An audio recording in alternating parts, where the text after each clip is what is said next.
السلام علیکم ورحمت الله وبرکاته وتعالى. محترمینو، د نننۍ ورځ موضوع دا ده چې وایي آیا د کورونا له کبله مرګ د شهادت دی؟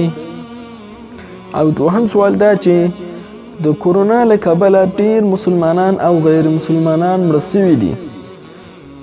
زه د غیر مسلمانانو په حق له خبره نه کوم، د مسلمانانو مرګ څنګه دی؟ محترمینو، په وبا یا نور مهلکو ناروغیو لکه اوسنۍ کورونا له کبله که کفار مړه سي، دا د دوی لپاره عذاب دی او د مسلمانانو لپاره رحمت او شهادت دی.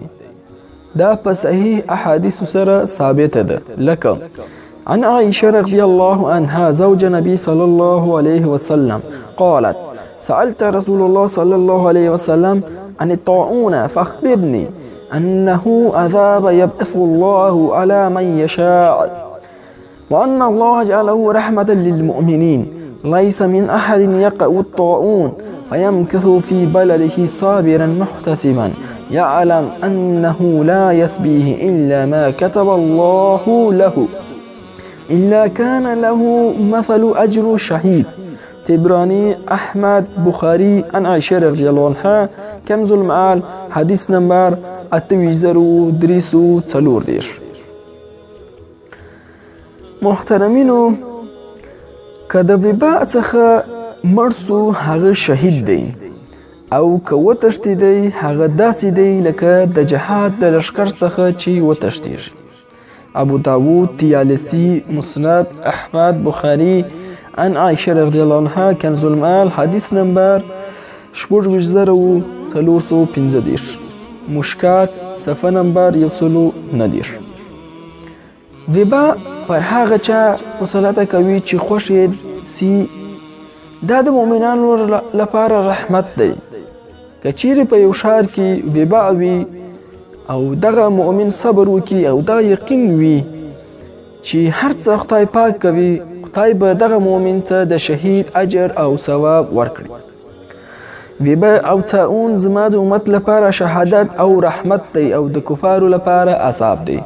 احمد ابن سعد. عن ابي مصيب رضي الله عنه، كنز المال، حديث نمبر 8401. د وبا ناروغي د هر مسلمان لپاره شهادت دی. قال لي انس بن مالك رضي الله عنه: يحيى بمات. قلت من الطاعون؟ قال رسول الله صلى الله عليه وسلم: الطاعون شهادة لكل مسلم. صحيح البخاري. طاعون د هر مسلمان لپاره شهادت دی. احمد شیخین. عن انس رضی الله عنه، کنز العمال، حدیث نمبر 8433.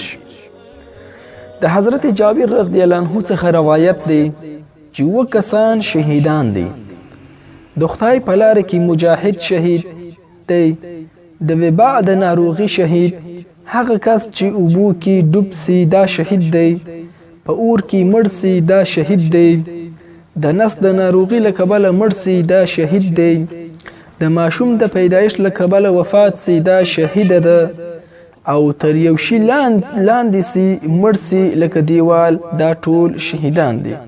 مالک، ابو داود، نسائی، مشکات، صفحه نمبر 114.